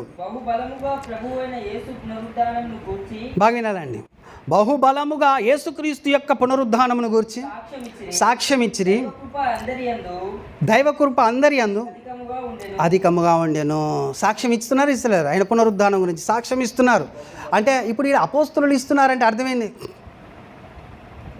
పరిశుద్ధాత్ముడు ఎప్పుడైతే పెంతుకోస్తు దినములో వాళ్ళలోనికి వచ్చాడో అక్కడి నుంచి స్టార్ట్ అయింది. దేని గురించి? మూతుల పునరుద్ధానం గురించి ప్రకటించడం కదా. పరిశుద్ధాత్ముడు దావీదులోనికి 1000 సంవత్సరాల క్రితమే వచ్చేసి మాట్లాడి, ఇదిగో ఆయన తిరిగి లేస్తాడు, ఆయన శరీరం కులిపోదు అని చెప్పాడు. అంతేకాకుండా మరలా ఇక్కడ పరిశుద్ధాత్ముడు అపోస్తులలో సాక్ష్యం ఇస్తున్నారు కదా. అంతేకాదు దేవదూతలు కూడా చెప్పినట్లు మార్క్స్ వార్త 16వ అధ్యాయం 6వ వచనం, మార్క్స్ వార్త 16వ అధ్యాయం 6వ వచనం, కలవరపడకుడి, సిలువ వేయబడిన నజరేయుడగు యేసును మీరు వెతుకుచున్నారు. ఆయన ఏం చేస్తున్నాడు? లేచున్నాడు. మీరు ఎక్కడ వెతుకుతున్నారు? మృతుల్లో వెతుకుతున్నారు. మీరు ఇక్కడ వెతుకుతున్నారేంటి? ఆయన ఏం చెప్పాడు మీకు? ఆయన బతికున్నప్పుడు ఏం చేస్తాడు? ఏం చెప్పాడు మీకు? నేను 3 రోజుల్లో అన్యుల చేతికి అప్పచెప్పబడతాను, వాళ్ళు నన్ను సిలువేసి చంపుతారు, చంపిన తర్వాత 3వ రోజున నేను లేస్తాను అని చెప్పిండా చెప్పలేదు? మరలా వచ్చి మృతుల్లో వెతుకుతున్నారు. అది నమ్మలేదా మీరు అని దేవదూతలు అక్కడ మాట్లాడుతున్నారు. మత్తయి సువార్త 28వ అధ్యాయము, మత్తయి సువార్త 28వ అధ్యాయము 4-5 వచనాలు. అతనికి భయపడుట వలన కావలివారు వణికి సచ్చిన వారి వలె ఉండిరి.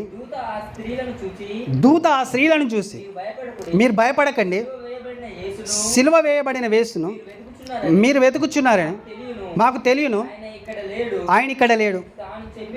తాను చెప్పినట్టే అది లెక్క. ఆయన ఏమైతే చెప్పిండో దాని ప్రకారం ఆయన లేచి ఉన్నాడు. మీరు భయపడకండి, కలవరపడకండి, వెళ్ళండి, మీకంటే ముందే ఆయన గలిలయకి వెళ్తున్నాడు, అక్కడ మీరు ఆయనని కలుసుకుంటారు, మీరు వెళ్ళండి అని చెప్పి దూత పంపిస్తున్నాడు. లూకాసు వార్త 24వ అధ్యాయం 5వ వచనం, లూకాసు వార్త 24వ అధ్యాయం 5వ వచనం. వారు భయపడి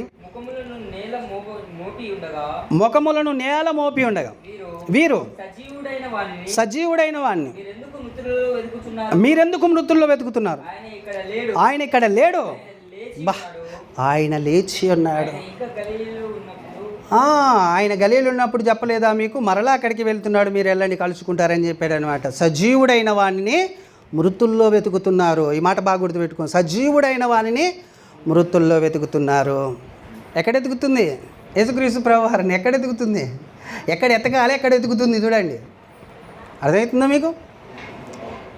మందిరంలో వెతకాలి, వాక్యంలో వెతకాలి, క్రీస్తుని ధ్యానంలో వెతకాలి, పరిశీలనలో వెతకాలి. కానీ ఏం చేస్తున్నాం మనం? లోకంలో అంటే అది మృతి. లోకం ఎలాంటిది? మృతమైంది. అక్కడ వెతుకుతుంటే ఏమొస్తుంది? అంతేనే కదండి. ఇక్కడ ఉండాలి కదా. ఇలా ఏంది పునరుద్ధాన దినం. ఇక్కడ ఎంతమంది, అందరం ఎంతమంది ఉన్నా మన సంఘంలో అంతమంది ఇక్కడ ఉండాలి. కొంతమంది లేరు. ఎక్కడ వెతుకుతున్నట్టు? మృతుల్లో వెతుకుతున్నారు ఆయనని. సజీవుడైన వారిని మృతుల్లో వెతికితే ఏమొస్తుంది? ఇక్కడ ఆయనని వెతకాలండి, ఇక్కడ వెతకాలి. ఎంత మంచోడు దేవుడు, అంత కోపం ఉంటుందండి దేవుడికి, చెప్తుంటాను. అందుకు ముందు మనం జాగ్రత్త పడాలి. ఎక్కడికి వెళ్ళొద్దు. మేము ప్రతిరోజు మాకేముంది? మీటింగ్ ఉంది. ప్రతిరోజు మీటింగ్, ప్రతిరోజు యేసుక్రీస్తుని గురించి ప్రకటించడం, యేసుక్రీస్తుని గురించి ధ్యానించడం ఉంది మాకు. కాబట్టి మేము ఎక్కడికి వెళ్ళము అని చెప్పేసేయాలి. ఇక నుంచి ఆయన చెప్తారనుకుంటా. ఫస్ట్ చిన్న కొడతాడు, ఇంటనే విన్నారు, లేకపోతే సరుస్త్రం అనమాట గట్టిగా. ఇంకప్పుడు ఏమవుతుంది? అమ్మా అంట. గుర్తుపెట్టుకోండి, తండ్రి చెప్పిన మాట వినాలి. వింటే మంచిది మీకు, లేకపోతే నష్టం జరుగుద్ది. అది మీకు తెలిసే చేస్తున్నారు, తెలియజేస్తున్నారు, అది తర్వాతకి తెలుస్తుంది. చివరిగా యోహాను సువార్త 20వ అధ్యాయంలో కూడా ఒక మాట ఉంది చూడండి. నా తండ్రి నీ తండ్రి దగ్గరికి వెళ్తున్నా, లేచి చెప్తున్న మాట ఆయన. యేసుక్రీస్తే సాక్ష్యం. దావీదు పరిశుద్ధాత్మ ద్వారా సాక్ష్యం ఇచ్చాడు, అపోస్తులు పరిశుద్ధాత్మ ద్వారా సాక్ష్యం ఇచ్చారు, దేవదూతలు సాక్ష్యం ఇచ్చారు ఆయన లేచాడని. అంతేకాదు, ఇప్పుడు యేసుక్రీస్తే లేచి సాక్ష్యం చెప్తున్నాడు. మరి 20వ అధ్యాయం యోహాను సువార్త 20వ అధ్యాయం 17వ వచనం. యేసు ఆమెతో, నేను ఇంకను తండ్రి యొద్దకు ఎక్కిపోలేదు గనుక నన్ను ముట్టుకొనవద్దు. అయితే నా సహోదరుల యొద్దకు వెళ్ళి నా తండ్రియు మీ తండ్రియు నా దేవుడును మీ దేవుడునునైనా ఆయన యొద్దకు ఎక్కిపోవచ్చున్నానని వారితో చెప్పుమనెను. చూశారండి, నేను లేచి మాట్లాడుతున్నాడు. ఇంతకడే సాక్ష్యం అండి. ఆలోచన చేయండి. నమ్మట్లేరు. గతించిపోయింది ఆయన పునరుద్ధానం అని చెప్తున్నారు కొంతమంది. ఇంకా కొంతమంది ఎట్లా అయ్యా లేచేది అంటున్నారు, అసలు పునరుద్ధానమే లేదంటున్నారు కొంతమంది. ఎందుకు ఇలాగున వాళ్ళు అనుకోవడానికి కారణం ఏంది? వాళ్ళు అనుకోవడానికి కారణం ఏంది అంటే నమ్మడం లేదు, గ్రహించడం లేదు, తెలుసుకోవడం లేదు. వాక్యం ఉంది, యేసుక్రీస్తు ప్రభువారు సంచరించాడు వాళ్ళ మధ్యలో, పరిశుద్ధాత్ముడు వాళ్ళ మధ్యలో సంచరించి ఆయన పాపమును, నీతిని, తీర్పును గురించి ఒప్పింపజేస్తున్నాడు. అయినా కానీ వాళ్ళ హృదయం బండబారిపోయింది. వారి హృదయం మెత్తనైన హృదయం కాకుండా పోతుంది. ముత్తల పునరుద్ధానమును నమ్మలేకపోతున్నారు కదండి, నమ్మలేక వాళ్ళు పోయారు కదా. అయితే అందరికీ కన్నులకు కనబడ్డాడు ఆయన, కనబడలేదండి లేచి. చూడండి అపోస్తుల కార్యములు 1వ అధ్యాయము 3వ వచనం. ఆయన శ్రమ పడిన తరువాత 40 దినముల వరకు, ఒక్క దినం కాదు 2 దినాలు కాదండి, వినాలి, ఒక్క దినం కాదు 2 దినాలు, 40 దినములు కనబడ్డాడట. వాళ్ళకి కనబడుచు దేవుని రాజ్యములను గురించి, దేవుని రాజ్య విషయం గురించి బోధించుచు అనేక ప్రమాణములను చూపి సజీవునిగా కనపరుచుకున్నాడు. లేచిన తర్వాత 40 రోజులు తిరిగాడు. వాళ్ళెమ్మటి ఉన్నాడు, వాళ్ళెమ్మటి తిన్నాడు, వాళ్ళెమ్మటి పడుకున్నాడు, వాళ్ళ మధ్యలో తిరిగాడు, లేచాడు. అయినా కానీ మేము నమ్మము. ఆయన ఉన్నప్పుడే చెప్పాడండి, మనుష్య కుమారుని శబ్దం విను గడియ వచ్చుచున్నది, వచ్చే ఉన్నది. ఆ శబ్దం విన్న వాళ్ళు ఏం చేస్తారు? లేస్తారు. నాయన ఎక్కడి నుంచి లేస్తారు? ఎక్కడి నుంచి? సమాధులలో నుంచి లేస్తాడు. చివరి మాటలో మనం ధ్యానించాం ఇంకదా. ఆయన బిగ్గరగా శబ్దంతో, బిగ్గరగా గొప్ప శబ్దంతో కేక వేసి ఏమన్నాడు? తండ్రి, నా ఆత్మను నీ చేతికి అప్పగించుకొనుచున్నాను అన్న మాట ఎక్కడ ఉంది ఆ శబ్దం అని వెతికితే యోహాను సువార్త 5వ అధ్యాయం 25వ వచనం. యోహాను సువార్త 5వ అధ్యాయం 25వ వచనం. మృతులు చూశారండి, మృతులు దేవుని కుమారుని శబ్దము విను గడియ వచ్చుచున్నది, ఇప్పుడే వచ్చి ఉన్నది, దాన్ని వినువారు జీవిస్తారని చెప్తున్నాను. ఆ మాట వింటే చాలు, ఆ శబ్దం వింటే చాలు, మీరు జీవిస్తారు. జీవించారా? జీవించలేదా? శబ్దం విని సమాధులు తెరవబడ్డాయా? తెరవబడలేదా? యేసుక్రీస్తు కాలంలో ఉండగానే ఆయన తిరిగి ఆరోహణం కాకముందుకే సమాధులు తెరవబడ్డాయి. అందరూ మృతులు లేచారు, లేచి పట్టణంలోనికి ప్రవేశించారు, అందరికీ కనబడ్డారు. కనబడ్డారా? కనబడలేదా? ఇక నమ్మకపోవడానికి ఏముంది? చూడండి ఎన్ని సాక్ష్యాలు ఇచ్చాడో దేవుడు, అయినా కానీ నమ్మట్లేరు. చూద్దామండి వాళ్ళు లేచారా లేవలేదా. మత్తయి సువార్త 27వ అధ్యాయం 52వ వచనం. సమాధులు తెరవబడెను, నిద్రించిన అనేక మంది పరిశుద్ధుల శరీరములు లేచెను. వారు సమాధిలో నుండి బయటికి వచ్చి ఆయన లేచిన తర్వాత పరిశుద్ధ పట్టణములలో ప్రవేశించి అనేకులకు అగుపడిరి. ఎవరు అగుపడ్డది? చచ్చినోళ్ళు లేచి అగుపడ్డారు. సమాధులు తెరవబడి లేచి కంటికి కనబడ్డారు. అంటే మొదటి పునరుద్ధానం జరిగింది, అంతే కదా అండి. అంటే వీళ్ళకు సాదృశ్యంగా వీళ్ళని లేపాడు, సాదృశ్యంగా లేపాడు. లేచిన వాళ్ళు ఎక్కడ పోయారంటే, మేలు చేసిన వాళ్ళేమో జీవ పునరుద్ధానానికి, కీడు చేసిన వాళ్ళు తీర్పు పునరుద్ధానానికి వెళ్ళారట. లేచి కనబడ్డారండి. పట్టణంలోకి వెళ్ళి అనేకులకు కనబడిరి. ఎవరు లేచి? సమాధులు తెరవబడి అందులో నుంచి మనుషులు శరీరాలు లేచాయట. శరీరాలు లేచి అనేకులకు అగుపడిరి. ఇక నమ్మకపోవడానికి ఏముంది చెప్పండి. ఎట్టలేస్తారు అంటున్నాడు ఒక ఆయన కొరింథీ సంఘంలో. ఎట్టలేస్తారయ్యా సచ్చినోడు అంటున్నాడు. ఒక ఆయన ఎప్పుడో గతించిపోయింది, అది అయిపోయింది అంటున్నాడు. ఈ సద్దుకాయలు చూడండి, వీళ్ళు అక్కడనే కదండి ఉన్నది. యేసుక్రీస్తు చచ్చినప్పుడు సద్దుకాయలు ఉన్నారు కదా. యేసుక్రీస్తు తన ఆత్మని తన తండ్రి చేతికి అప్పచెప్పినప్పుడు అక్కడ సమాధుల నుంచి లేచిన వారిని చూడకపోవచ్చునా? ఇక యూదులైతే ఆయన సావకు ముందుకు ఈ శిష్యుల కన్నా గుర్తులేదండి. ఎవరన్నది? యేసుక్రీస్తు ప్రభువారు నేను 3వ రోజున తిరిగి లేస్తానన్నది శిష్యులకు కూడా గుర్తులేదు. కానీ ఎవరికి గుర్తుంది తెలుసా? యూదులకు, అంటే పరిసయ్యులకు గుర్తుండట. ఏం చేశారంటే వాళ్ళు, అరే ఈ నీచుడు 3 రోజులకు తిరిగి లేస్తాడు ఒకవేళ, కాబట్టి మేము వెళ్ళి ఎవరి పిలాతు కాడికి వెళ్ళి, అయ్యా మేము కావలి వారిని పెడతామాడ, మళ్ళీ ఈ శిష్యులు వచ్చి ఈయన తీసుకుపోతారో ఏమో, కాబట్టి మేము భద్రం చేసుకుంటాం అంటే భద్రం చేసుకోరని పిలాతు చెప్తే వీళ్ళు వచ్చి పైసలు ఇచ్చాట. ఏమని చెప్పారు తెలుసు అక్కడ ఉండిన నాయకులకు? వాళ్ళు శిష్యులు వచ్చి ఈ శవాన్ని తీసుకొని పోయారు అని చెప్పండి, మీరు మీకు ఏమన్నా అయితే నేను చూసుకుంటామని చెప్పారటండి. చెప్పి అది మొదలుకొని ఈ బైబిల్ రాసే అంత కాలం వరకు అక్కడ ఏం జరిగింది తెలుసా? అంత ఉత్తిదే అని లేవడం అనేదని అబద్ధంగా ప్రకటించడానికి పూనుకున్నారు. చూద్దాం అది మత్తయి సువార్త 28వ అధ్యాయం 11వ వచనం చూడండి. మత్తయి సువార్త 28వ అధ్యాయం 11వ వచనం. త్వరగా. వారు వెలుచుండగా కావలి వారిలో కొందరు ఆ పట్టణంలోనికి వచ్చి జరిగిన సంగతులన్నిటిని ప్రధాన యాజకులతో చెప్పిరి. కాబట్టి వారు పెద్దలతో కూడా వచ్చి ఆలోచన చేసి ఆ సైనికులకు చాలా ద్రవ్యం ఇచ్చి మేము నిద్రపోవచ్చుండగా ఆయన శిష్యులు రాత్రి వేళ వచ్చి ఎత్తుకొని పోయిరని మీరు చెప్పండి అని ఎవరు చెప్తున్నారు? పరిసయ్యులు సైనికులతో చెప్తున్నారు. అక్కడ కావలి ఉన్నవాళ్ళు ఆయన శిష్యులు ఎత్తుకుపోయారని చెప్పండి. నేను మూడో రోజున లేస్తారు, కానీ లేస్తాడు ఈయన వాళ్ళకు నమ్మిరు. చూడండి, నమ్మిరు కాబట్టి ఒక దొంగ బూటకం ఆట అక్కడ ఆడుతున్నారు. కానీ దాన్ని నమ్మించారట ఆ రోజుల్లో. ఎక్కడుంది ఆ మాట? 28వ అధ్యాయము 15వ వచనం. అప్పుడు వారు ద్రవ్యం తీసుకుని తమకు బోధింపబడిన ప్రకారము చేసిరి. ఈ మాట యూదులలో వ్యాపించి నేటి వరకు ప్రసిద్ధి అయి ఉండెను. నేటి వరకు ప్రసిద్ధి అయి ఉన్నది. వాళ్ళు చూడండి దీన్ని ప్రకటిస్తున్నారు. ప్రసిద్ధి చేయడం అంటే అర్థమైంది, ఇది నిజం అని అందరికీ తెలియజేయడం. ఏమని? ఏది నిజం?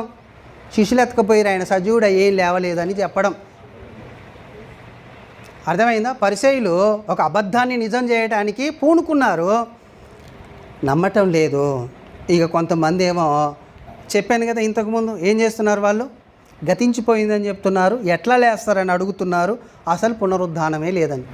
ఇలాంటి వారి మధ్యలో దేవదూత సాక్ష్యం ఇచ్చింది. అంతేకాకుండా పరిశుద్ధాత్ముడు దావీదులో ఉండి సాక్ష్యం ఇచ్చాడు, పరిశుద్ధాత్ముడు అపోస్తులలో ఉండి సాక్ష్యం ఇచ్చాడు. అంతేకాకుండా దేవదూతలు సాక్ష్యం ఇచ్చాయి. క్రీస్తే లేచి ఆ మగ్దలేని మరియతో చెప్తున్నాడు, నీ తండ్రి నా తండ్రి దగ్గరికి వెళుతున్నాను నేను అని వెళ్ళి నువ్వు సహోదరులకు చెప్పు అని సాక్ష్యము. ఇన్ని సాక్ష్యాలు చూడండి, ఇన్ని సాక్ష్యాలు ఉన్నాయి. అయినా కానీ మృతుల పునరుద్ధానంగా గురించి ప్రకటింపబడతలేదు. మృతుల పునరుద్ధానమును గురించి మర్చిపోతున్నారు, గతించిపోయిందని దాన్ని వదిలేస్తున్నారు. యేసుకు అసలు వచ్చింది దేవుని చిత్తం అంటండి. ఇది ఏంటిది అనుకుంటున్నారు? దేవుని చిత్తం ఎక్కడ రాయబడింది? యోహాను సువార్త 6వ అధ్యాయం చూడండి. యోహాను సువార్త 6వ అధ్యాయము 39వ వచనం. ఆయన నాకు అనుగ్రహించిన దాని అంతటిలో నేను ఏది పోగొట్టుకొనక అంత్య దినమున దాన్ని లేపుటయ్యే నన్ను పంపిన వాని చిత్తమై ఉన్నది. దేవుని చిత్తం ఎందుకు పంపాడట? లేపటానికే. నాకు ఏదైతే దేవుడు అనుగ్రహించాడో దాన్ని నేను పోగొట్టుకొనక. దేన్ని అనుగ్రహించాడు? దేవుడిని అనుగ్రహించాడు యేసుక్రీస్తు ప్రభు వారికి. భూమిని, ఈ భూమి మీద ఉన్న సమస్తాన్ని ఆయనకు అప్పగించాడు, ఆయన పాదాల కింద పెట్టాడు. ఎవరు? దేవుడు యేసుక్రీస్తు ప్రభువారు. తనకు అప్పగించిన దాన్ని నేను దేన్ని పోగొట్టుకొనక అంత్య దినమున దాన్ని లేపుటయే ఎవరి చిత్తం అట? దేవుడి చిత్తం. దేవుడి చిత్తం ఏంటిది? మృతుల పునరుద్ధానం ఎవరి చిత్తం అయ్యా అంటే దేవుడి చిత్తం. దేవుడి అనాది కాల ప్రణాళిక, దేవుడి యొక్క సంకల్పం, ఉద్దేశం ఒకటి ఉందని చెప్తుంటాను మీకు. మన ఉద్దేశం, మన ఆలోచనలు, మన పారంపర్యాలు కాదండి, మనకు ముందున్నోళ్ళు వెనుకున్నోళ్ళు చెప్పినవి కాదు ముఖ్యమైనవి. దేవుని అనాది కాల ప్రణాళిక ఒకటి ఉంది. క్రీస్తు ద్వారా మనల్ని సమాధానపరచుకోవాలని తనకు అభిష్టమైంది అని ఉంటుంది. అది కావాలి, దాన్ని పట్టుకోవాలి, దాన్ని ప్రకటించాలి, దాని కొరకు ప్రయాసపడాలనేది దేవుడి యొక్క ఉద్దేశం. ఆయన చెప్తున్నాడు, నేను ఏన్ని పోగొట్టుకోక అంత్య దినమున అన్నిటిని లేపడమే దేవుని యొక్క చిత్తము. కుమారుని చూసి ఆయన యందు విశ్వాసం ఉంచు ప్రతివాడు నిత్య జీవం పొందుటే నా తండ్రి చిత్తం. చూసారండి, తండ్రి చిత్తం, నా తండ్రి చిత్తం, నా తండ్రి చిత్తం అని చెప్తున్నాడు. ఏది పోగొట్టుకోకుండా లేపడమే తండ్రి చిత్తము. అంతేకాకుండా కింద ఇప్పుడు నిత్య జీవం పొందుటే తండ్రి చిత్తం. ఆయన లేపడము, ఈ నిత్య జీవితం పొందడం, ఇది దేవుడి చిత్తం, దేవుడి ఉద్దేశం అన్నమాట. యేసుక్రీస్తు ప్రభువారు చెబుతున్నాడండి కదా. అయితే నిత్య జీవంలో మనుషులు ఎలా ఉంటారు? ఇలాగ చెప్పాను కదా, ఎందుకు వీళ్ళు యాతన పడ్డారు, ఎందుకు వీళ్ళు విమర్శింపబడ్డారు, ఎందుకు సమస్తాన్ని నష్టంగా పెంటతో ఎంచుకున్నారు అంటే అది అంత గొప్పదా అని అంటే అసలు ఎట్లుంటారు పునరుద్ధానమందు మనుషులు అని అంటే బైబిల్లో రాయించాడండి దేవుడు. చూడండి లూకా సువార్త 20 వచనం. వారు పునరుద్ధానములో పాలివారయ్యండి. వినండి ఎలా ఉంటారటండి, పాలివారైతే దేవదూత సమానులను దేవదూతలతో సమానులు అవుతామంట. పునరుద్ధానం పొందితే దేవదూతలతో సమానులం అవుతామంట. దేవదూతలు అంటే ఏందో తెలుసా మీకు? దేవదూతలు అంటే ఏందో తెలుసా అండి? ఒక్క దేవదూత 1000 మందిని చంపిన దాఖలాలు ఉంటాయి పాత నిబంధనలో. అంటే అంత బలము, అంత శక్తి, అంత గాంభీర్యము దేవుడు వాటికి ఇచ్చాడు దేవదూతలకు కదా. దేవదూతలు సమయలు కాలంలో లేకపోతే దావీదు కాలంలో లెక్క పెట్టినప్పుడు, మనుషులని జనాన్ని లెక్క పెట్టినప్పుడు దేవుడు తెగుళ్ళని కోరుకుంటావా, నీ శత్రువుల్ని కోరుకుంటావా, దేవుడి చేతులు పడటం కోరుకుంటావా అంటే నేను దేవుడి చేతుల్లో పడితే మంచిది అనుకున్నప్పుడు దేవదూతను పంపించి ఇజ్రాయేల్ని చంపిస్తున్నప్పుడు 1000 మందిని చంపి అర్నోను కళ్ళంలో నిలబడిండంట దేవదూత. దేవదూత అంటే మామూలు విషయం కాదండి. దేవదూతల భాష ఎన్న సఖ్యం కానిది, అంటే మనము గుర్తించే సఖ్యం కానిది, మనం మాట్లాడే సఖ్యం కానిది. వాళ్ళ భాష, వాళ్ళ బలం, వాళ్ళ శక్తి, వాళ్ళ గాంభీర్యం వర్ణించలేము. ఒక వెలుగు, భయపడ్డారట గొల్లలు. ప్రకాశమానమైన వెలుగు ఒక్కసారి తలాక్కున మెరిసిందట. మెరవంగానే ఉలిక్కిపడి వెనక చూశారట. మరియ కాడికి వచ్చినప్పుడు భయపడింది, జకర్య కాడికి వచ్చినప్పుడు భయపడ్డాడు. దేవదూతలు అలాంటి దేవదూతలతో సమానులమవుతామట. పునరుద్ధానంలో పాలు పొందిన వాళ్ళు సమానులయ్యి దేవుని కుమారులు అనబడతారు. దాని కొరకండి యాతన పెట్టబడింది, ప్రయాసపడ్డది, సమస్త నష్టంగా పెంటతో ఎంచుకున్నది, విమర్శింపబడింది, బాధ పెట్టబడింది, కష్టపెట్టబడింది. ఎందుకయ్యా అంటే ఆ దేవదూతలతో సమానమైన పోలిక దేవుడిచ్చాడు దాని కొరకు. అందుకనే పేతురు గారు అంటారు, ఎన్న తగని ఈ కొంతకాలం శ్రమలకు మీరు భయపడకండి, జడియకండి. దాని మహిమ, దాని వలన వచ్చే మహిమ చాలా గొప్పది అని చెప్తాడు. అంటే ఈ లోకంలో మనం పడుతున్న చిన్న చిన్న శ్రమలకు పొందుకోబోయే మహిమ ఎలాంటిదంటే పెద్ద గొప్ప విషయం అదని చెప్తాడు అనమాట పేతురు గారు. అర్థమవుతుందా? అలాంటి పునరుద్ధానం సామాన్యమైనది, అలాంటి పునరుద్ధానం. అయితే మన పాఠమేంది? మరణము ఆయనని ఎందుకు బంధించి ఉంచలేకపోయిందంటే ఆయనలో పాపం లేదు. అర్థమవుతుందండి? ఆయనలో ఏం లేదు, పాపము లేదు ఒకటి. రెండోది ఏందో తెలుసా? ఆయనే పునరుద్ధానం అంటేనే ఆయనే. పాత నిబంధనలో దేవుడు ఏమన్నాడు తెలుసా? నేనే దేవుడు, నేను తప్ప దేవుడు లేడు అని ప్రకటించుకున్నాడు. యేసుక్రీస్తు ఏమని ప్రకటించుకున్నాడు చూడండి. యోహాను సువార్త 11:25 వచనం. యోహాను సువార్త 11:25 అందుకు యేసు చూడండి ఏమని ప్రకటించుకుంటున్నాడు? పునరుద్ధానమును. మార్తా, పునరుద్ధానం అందు లేస్తాడేమో నీ సహోదరుడు అనుకుంటున్నావేంటి నువ్వు? పునరుద్ధానం అంటే ఎవరు అనుకుంటున్నావు నువ్వు? పునరుద్ధానమును జీవమును నేనే. నా యందు విశ్వాసం ఉంచువాడు చనిపోయిన బ్రతుకును, బ్రతికి నా యందు విశ్వాసం ఉంచువాడు ప్రతివాడును. అర్థమవుతుందండి? సావు లేదు. ఏ సావు? మళ్ళీ అది రెండవ మరణం లేదు. గొప్ప స్థితి, దేవదూతలతో పోలిక, దేవదూత స్వభావం, దేవదూత యొక్క బలము లేకపోతే ఆయన యొక్క రూపంలోనికి మార్చబడే స్థితి ఉంది. అంతేకాదు ఆయన అంటున్నాడు, ఒకటి పాపం లేనివాడైతే రెండవది పునరుద్ధానమే నేను అనుకుంటున్నాడు. ఆయన చెప్పేశాడు, ప్రకటించేశాడు. దేవుడు నేను తప్ప ఇంకొక దేవుడు లేడని ఆయన ఎలాగ ప్రకటించాడో, నేనే పునరుద్ధానమును జీవమును నేనే, జీవాహారమును నేనే అనే మాటలు చాలా ప్రకటించుకున్నాడండి యేసుక్రీస్తు ప్రభువు. ఆయన చాలా తక్కువ చేస్తారు ఈ లోకంలో, కానీ నేనే అనే మాట సామాన్యంగా ఎవరికి రాదు. అది దేవునికైతేనే వస్తుంది. అర్థమవుతుందా? పునరుద్ధానం ఎవరు అంటే ఆయనే పునరుద్ధానం. అందుకని ఆయన ఏమన్నాడు తెలుసా? నేను నా ప్రాణం పెట్టడానికి అధికారం ఉంది, దాన్ని తిరిగి తీసుకోవడానికి అధికారం ఉంది. చూడండి యోహాను సువార్త 5:26 తండ్రి తానంతట తానే ఎలాగూ జీవం గలవాడై ఉన్నాడో అలాగే కుమారుడును తానంతట తానే జీవము గలవాడై వండుటకు చూసారండి, సేమ్ అధికారం. తండ్రికి ఎంత అధికారం ఉందో అంత అధికారం వాళ్ళకు అనుగ్రహించాడు, యేసుక్రీస్తుకు అనుగ్రహించి పంపించాడు. తను ఎవరిని బతికించాలన్నా, తను ఎవరిని చంపేయాలన్నా కానీ అంతటి అధికారం ఆయనకు. ఎవరికి తీర్పు తీర్చాలి, ఎవరిని కనికరించాలి, ఎవరిని అంతా ఇచ్చేసాడు ఆయనకు. అర్థమవుతుంది? అలాంటి వాడు యేసు. అందుకనే నేనే పునరుద్ధానము, నేనే జీవమును, నేనే మార్గము, నేనే సత్యం, నేనే జీవాహారం, నేను తప్ప ఎవరి వల్ల కాదు, నేను తప్ప ఎవరు ఆ పరలోకము, ఆ పునరుద్ధానము పొందలేదు కదా. టైటిల్ ఏంటంటే మరణం బంధించని మనిషి ఎవరంటే యేసుక్రీస్తు ప్రభువారు. మరి మనుషులు ఎవరు? మనుషులు ఎక్కడుంటారు వాళ్ళు? ఇదొకటి చివరిగా చూద్దాం. మత్తయి సువార్త 16వ అధ్యాయం 18వ వచనం. మత్తయి సువార్త 16వ అధ్యాయం 18వ వచనం. ఈ బండ మీద, ఈ బండ అంటే ఆయనే బండ, యేసుక్రీస్తే బండ. యేసుక్రీస్తు అంటున్నాడు అక్కడ, ఈ బండ మీద నా సంఘం కట్టుదును. పాతాళం అంటే మరణం, రెండవ మరణం. పాతాళ ద్వారములు దాని ఎదుట నిలువనేరవని మీతో నిశ్చయముగా నేను. ఇప్పుడు మీకు ఆలోచన రావాలి. మనుషులు ఎవరు?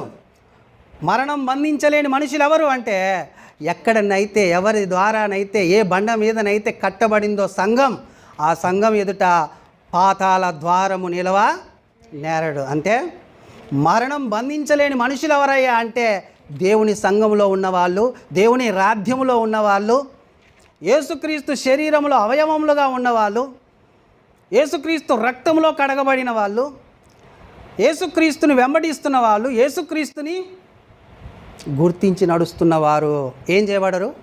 మరణం బంధించి ఉంచుట అసాధ్యం వాళ్ళని. అర్థమవుతుందా మీకు? మరణం బంధించి ఉంచుట అసాధ్యం. ఎవరిని?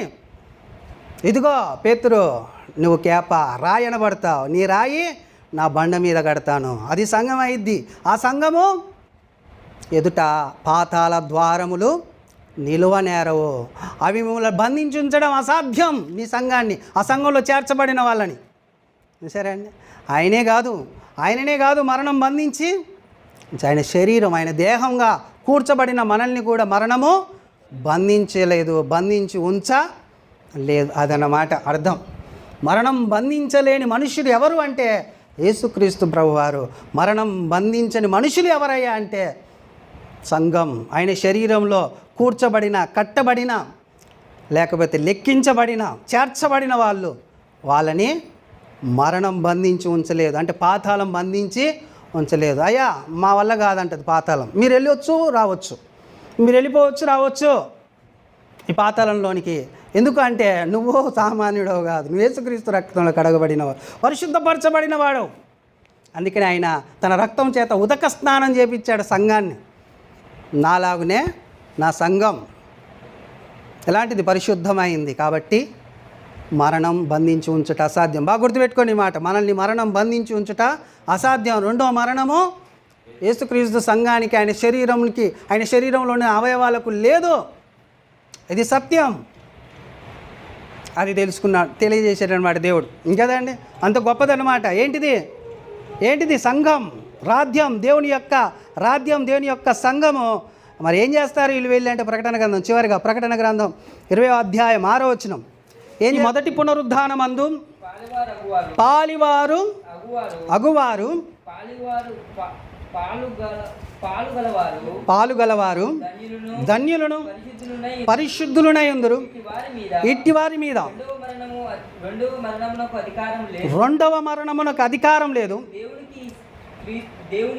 వీళ్ళు దేవునికిని క్రీస్తుకును యాజకులై క్రీస్తుతో కూడా 1000 సంవత్సరం రాజ్యం చేస్తారు. 1000 సంవత్సరాలు అంటే సంపూర్ణత. 1000 అనేది సంపూర్ణంగా ఈ రాజ్యంలో ఉన్న వాళ్ళు వెళ్ళి ఏం చేస్తారు? పునరుద్ధానంలో రాజ్యం చేస్తారు, పరిపాలన చేస్తారు. ఎక్కడ? పరలోకంలో. అర్థమైందా? ఈ పునరుద్ధానము ఎవరికి దక్కుద్ది? పునరుద్ధానము ఎవరు పొందారు అంటే యేసుక్రీస్తు. దాని తర్వాత పొందబోయేది ఎవరంటే ఆయన దేహం, ఆయన శరీరం, ఆయన సంఘం, ఆయన రాజ్యం అనేది గుర్తుపెట్టుకోవాలి. ఆ రాజ్యంలో ఉన్నవాళ్ళు ధన్యులు. ఆ రెండవ మరణం తప్పించుకొని నిలబడతారు. అర్థమైంది కదా? దేవుని యొక్క రాజ్యం మరణం బంధించి ఉంచకపోవడానికి కారణం ఏంటంటే ఆయనే కారణం, ఆయన కృపే కారణం. ఆయనలో మనల్ని చేర్చుకున్నాడు, అది కారణం. అలా ఉన్న మనం ముందుకు కొనసాగుదాం. దేవుడి మాటలు దీవించి మన హృదయంలో ఉంచునుగాక. ఆమేన్. ప్రార్థన చేసుకుందాం. తలలో వంచండి. స్తోత్రములు తండ్రి, మా పరిశుద్ధుడైన మా పరలోకపు తండ్రి, నీ కుమారుడైన యేసుక్రీస్తు నామములో పరిశుద్ధాత్మ సహాయం చేత నీ పిల్లలం కొన్ని మాటలు ధ్యానించాం. మృతుల పునరుద్ధానమును గురించి నాయన విమర్శింపబడ్డారు, మృతుల పునరుద్ధానము గురించి నాయన యాతన పెట్టబడ్డారు, మృతుల